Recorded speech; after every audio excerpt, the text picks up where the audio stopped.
Hi అండి. అసలేం జరిగిందంటే పార్ట్ 2 ముగింపులో వినండి. ఇంకా పెళ్ళికి సరిగ్గా వారం రోజులుంది. ఆ రోజు దూరం పిలుపులకి ముఖ్యమైన వాళ్ళ ఇళ్ళకి వెళ్ళొస్తామని అమ్మా నాన్న వెళ్ళారు. ఇంట్లో అంతా పెళ్లి సామాను. టైం ఉదయం 11 గంటలు. ఇంతలో బామ్మ ఫ్రెండు ఓ ముసలావిడ వచ్చింది. ఆవిడ లావణ్యమ్మ గారికి పక్షవాతం వచ్చిందని చెప్పింది. బామ్మ ఆవిడ ఆ లావణ్యమ్మ గార్లది తరచు గుళ్ళో కలుసుకునే స్నేహం. ఆ మాట వినగానే మా బామ్మ బుగ్గలు నొక్కుంటూ అయ్యో అయ్యో అలాగా అని నాతో ఒసేయ్ మీ అమ్మా నాన్న ఇప్పుడప్పుడే రారు, టైం పడుతుందేమో, నేను ఓ మారు ఆవిడ్ని చూసొస్తా అని సవాలక్ష జాగ్రత్తలు చెప్పి ఎవరొచ్చినా తలుపు తీయకు, అసలే ఇంట్లో పెళ్లి సామానంతా ఉంది, గ్రిల్కి తాళం పెట్టుకో, జాగ్రత్త, స్నానం చేసి అన్నం తినేసేయి అని చెప్పి బామ్మ ఆవిడతో వెళ్ళింది. ఎందుకో బద్ధకంగా ఉంది ఆ రోజు నాకు. లేటుగా లేచా. బామ్మ వెళ్ళాక గ్రిల్కి తాళం పెట్టి తలుపేసి హాయిగా తలారా స్నానం చేశా. క్రీమ్ కలర్ చూడీదార్ వేసుకొని జుట్టు ఆరబెట్టుకుంటూ ఉన్నా. చాలా రిలాక్స్డ్గా అనిపించింది. చాలా రోజుల తర్వాత ఎక్కువగా నిద్రపోయి తలారా స్నానం చేయడం వలన మొహం ఫ్రెష్గా, వాళ్ళంతా హాయిగా అనిపించింది. రేడియోలో పాటలు వింటూ హమ్ చేస్తున్నా. ఇంతలో ట్రింగ్ ట్రింగ్ మనీ కాలింగ్ బెల్ సౌండ్. ఈ టైంలో ఎవరబ్బా అనుకుంటూ మనసులో భయపడుతున్నా. నెమ్మదిగా తలుపు తెరిచి చూశా. గ్రిల్ తాళం తీయకుండా బ్లూ చెక్స్ షర్ట్, జీన్స్ ప్యాంటుతో ఉన్న ఓ అబ్బాయి నన్ను చూడగానే హాయ్ అన్నాడు. నల్లటి జుట్టు, చక్కని క్రాఫ్, చిలిపిగా చూస్తున్న ఆ కళ్ళు, చాలా బాగున్నాడు. సుమా అని అనిపించింది. నేను ఏం కావాలి అని అడిగేలోపే హాయ్ లైలా ప్రియురాలా వెయ్యినా మెడలో వరమాల అని రేడియోలో పాట పెద్దగా వినిపిస్తోంది. ఒక్క క్షణం ఆగి మీరు అంటూ ఉండగానే నేను నా ఫ్రెండ్ పని మీద ఇటు వచ్చాము, నా ఫ్రెండ్ వాళ్ళ అంకుల్ వాళ్ళ ఇక్కడే అని వెళ్ళాడు, నేను జస్ట్ అలా వచ్చాను, ప్రభాకర్ గారు ఉన్నారా, మాట్లాడాలి అన్నాడు అతడు. ఓ బాబాయ్ కోసం వచ్చాడా, బామ్మ కూడా లేదు, ఇప్పుడెలా అనుకుంటూ ఎవరూ లేరండి, బామ్మ కూడా లేదు, పక్కింటికి వెళ్ళింది, ఇప్పుడే వస్తుంది అని చెప్పా. ఓ అలాగా అన్నాడతను నా వంక తేరిపారి ఆపాదమస్తకం చూస్తూ. నాకు ఒళ్ళు మండిపోయింది. ఏంటా చూపులు, బాబాయికి చెప్పాలి కోపంగా అనుకున్నా. మాయదారి మాయదారి అందమా ఉయ్యాలాటకిక సిద్ధమా హయ్య హయ్య. రేడియోలో మరో పాట. ఓకే, నా ఫ్రెండ్ వాళ్ళ అంకులు ఇంటి నుండి ఇక్కడికే వస్తాడు, రాగానే బైక్ మీద వెళ్ళిపోతాం అన్నాడతను మళ్ళీ నా వంక తదేకంగా చూస్తూ. ఓర్ని వీడి దుంపదెగ, ఎవరూ లేని సమయంలో వచ్చాడు. బాబాయికి తెలిసినవాడు. అమ్మ వాళ్ళు బామ్మ ఉంటే వేరే విషయం, వాళ్లే మాట్లాడేవాళ్ళు. అసలే ఇంట్లో పెళ్లి సామానంతా ఉంది, సమయానికి ఈ బామ్మ కూడా లేదు. అమ్మో, కొంపదీసి సమయం చూసి వామ్మో, గ్రిల్ తాళం చచ్చినా తీయకూడదు, మొహాన తలుపేస్తే పాపం మనిషి మొహం చూస్తే దొంగలా లేదే, అయినా ఆ వెధవ చూపులేంటో, ఇందాకటి నుండి తినేసేలా చూస్తున్నాడు, బామ్మొస్తే బాగుండు.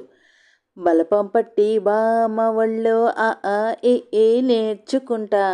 రేడియోలో పాట. వెంటనే విసురుగా వెళ్ళి రేడియో పీక నొక్కాను. అతడు ఒక్కదాన్ని ఉన్నానని, తలుపు తీయనని గ్రహించాడేమో, గ్రిల్ బయట మొక్కల దగ్గర ఉన్న కుర్చీలో కూలబడ్డాడు. నాన్న రోజు అమ్మ ఇచ్చే కాఫీ తాగుతూ అందులో కూర్చొని పేపర్ చదువుతారు. నేను కూడా అప్పుడప్పుడు అక్కడే కూర్చుంటా. అమ్మో, వాళ్ళ ఫ్రెండ్ వచ్చే వరకు కదిలేటట్టు లేడే. పోన్లే, జెంటిల్మెన్లా బయట కూర్చొని ఉన్నాడుగా, గ్రిల్ తాళం ఉంది, నాకేంటి భయం, కాసేపట్లో బామ్మ వచ్చేస్తుందిగా. 12 అవుతోంది. పాపం ఎండ మొహం మీద పడుతుంటే కొంచెం ముందుకు కుర్చీ లాక్కొని కూర్చున్నాడు. నాకెందుకో జాలనిపించింది. మంచినీళ్ళు కావాలా అని అడిగా. అడిగిందే తడవుగా ఇమ్మన్నాడు. ఫ్రిడ్జ్లోంచి బాటిల్ తీసుకొని గ్లాసులో నీళ్లు పోసి గ్రిల్లోంచి అందించా. గబగబా తాగి థ్యాంక్స్ అన్నాడు. ఇంకో 5 నిమిషాలు గడిచింది. అతని ఫ్రెండ్ రాలేదు, మా బామ్మ రాలేదు. నేను జుట్టు దూకొని క్లిప్పు పెట్టుకున్నా. వీడింకా రాలేదేంటి మనసులో అనుకోబోయి పైకే అన్నాడు. ఎవరండి, ఏం చేస్తారు మీ ఫ్రెండ్ అని అడిగా. ఆ కాస్త మాట్లాడినందుకే అతనికి చాలా సంతోషం వేసింది. కుర్చీ ఇంకాస్త ముందుకు లాక్కొని చెప్పడం మొదలుపెట్టాడు.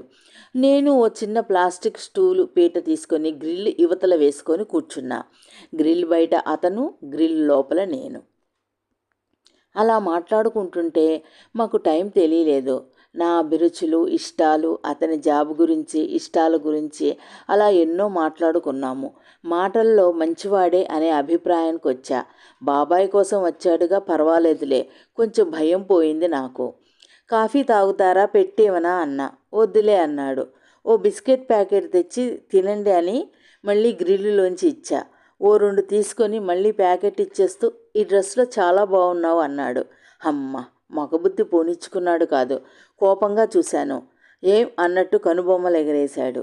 మళ్ళీ అతని మీద పీకల దాకా కోపం వచ్చింది. నేనేదో అనబోయేంతలో మా బామ్మ వచ్చింది. ఎవరే వచ్చింది అంటూ కళ్ళజోడు సవరించుకుంటూ. బామ్మను చూడగానే అతడు లేచి నిలబడి నమస్కారం బామ్మగారు అన్నాడు.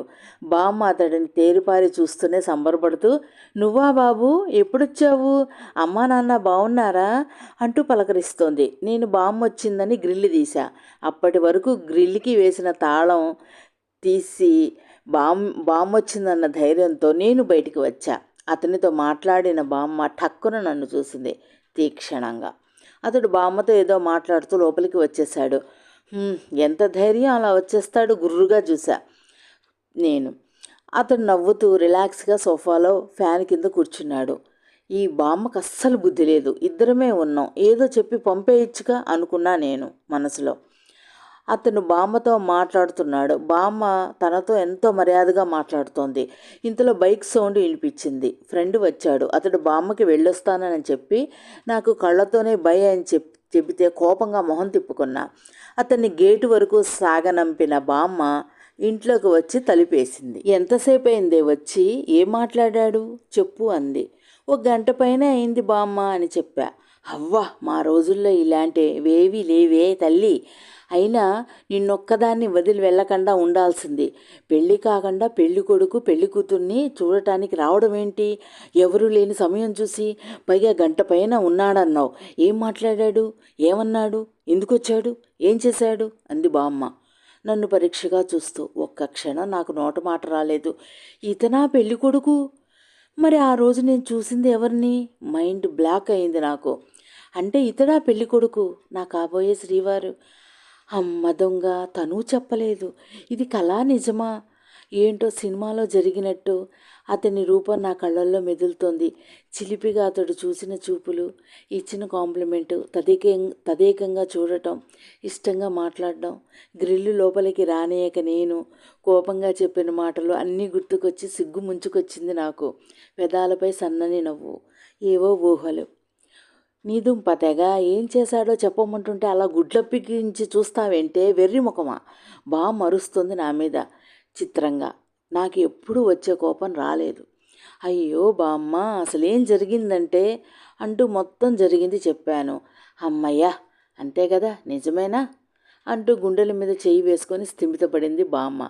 కానీ ఆ తర్వాత బామ్మ అమ్మ నాన్నలకు చెప్పటం, అమ్మ ఏం జరిగిందని గుచ్చి అడగటం, తర్వాత పిన్నికి తెలిసి పిన్ని అడగటం ఏం జరిగిందని, తర్వాత వదిన, అక్కలు అందరూ అడుగుతూనే ఉన్నారు. నేనెంత మొత్తుకొని జరిగింది చెప్పినా పెళ్లి రోజు వరకు అడుగుతూనే ఉన్నారు. ఆ రోజు పెళ్లి రోజు. జీలకర్ర బెల్లం పెట్టడం, తాళి కట్టడం, తలంబ్రాలు, అప్పగింతలు అన్నీ అయిపోయినాయి. నూతన వధువుగా గృహప్రవేశం చేసి సత్యనారాయణ వ్రతం జరిగింది. అన్నీ చక్కగా జరిగాయి. నా మనసుకు నచ్చిన నవమన్మధుడైన వాడు, బుద్ధిమంతుడు, గుణవంతుడు అయినవాడు నాకు భర్తగా వచ్చాడు. నా మనసు దూది బింజలా తేలిపోతోంది. ఆ రోజు తొలి రాత్రి. దంపతాంబులాలు అన్నీ అయ్యాక పాల గ్లాసు ఇచ్చి గదిలోకి పంపబోతూ అమ్మ, బామ్మ అడిగారు. ఉసై, ఆ రోజు ఏం జరగలేదు కదా? నాకు భలే కోపం వచ్చింది ఎందుకో. అయ్యో, ఏం జరగలేదు అని చెబితే నమ్మరే అని అరిచా. సరే సరే అంటూ గదిలోకి పంపారు. లోపలికి వెళ్ళి కోపంగా పాల గ్లాసు టేబుల్ మీద పెట్టా. ఏమైందంటే బెక్కుతూ తను వెళ్ళాక జరిగిందంతా చెప్పా. విని పకపకా నవ్వాడు. అంటే నన్ను చూడకుండానే పెళ్ళికి ఒప్పుకున్నావా? అందుకేనా ఆ రోజు తెలియనట్టుగా మాట్లాడితే నేను షాక్ తిన్నాను తెలుసా? ఆ తర్వాత నాకు కొంచెం అర్థమైంది. పెళ్లి చూపుల నాడు నువ్వు సరిగ్గా తల ఎత్తి నన్ను చూస్తేగా. పక్కన మా మామయ్య కూడా అదే అన్నాడు. అమ్మాయి నిన్ను సరిగ్గా చూడలేదురా అని. నేనది లైట్ తీసుకున్నా. నీవు నన్ను గ్రిల్ అవతల కూర్చోపెట్టినప్పుడు అది కన్ఫర్మ్ అయింది. నీవు నన్ను లోపలికి రానిచ్చినా నేను కాసేపు మాట్లాడి వెళ్ళిపోయేవాడిని. అమ్మ, నేను పక్కా జెంటిల్మెన్ని తెలుసా అంటూ నవ్వి నన్ను దగ్గరికి తీసుకుంటూ, పిచ్చి, ఆ రోజు నిజంగా భలే ముద్దొచ్చావు, భయంగా చూస్తూ. నేను వెళ్ళిపోతే బాగుండని మనసులో అనుకున్నావు కదూ అన్నారు. పోండి అంటూ సిగ్గుగా ఆయన గుండెల్లో ఒదిగిపోయాను. శుభం. ఈ కథ మీకు నచ్చితే లైక్ చేయండి, కామెంట్ చేయండి, నా ఛానల్ని సబ్స్క్రైబ్ చేయండి. Thank you.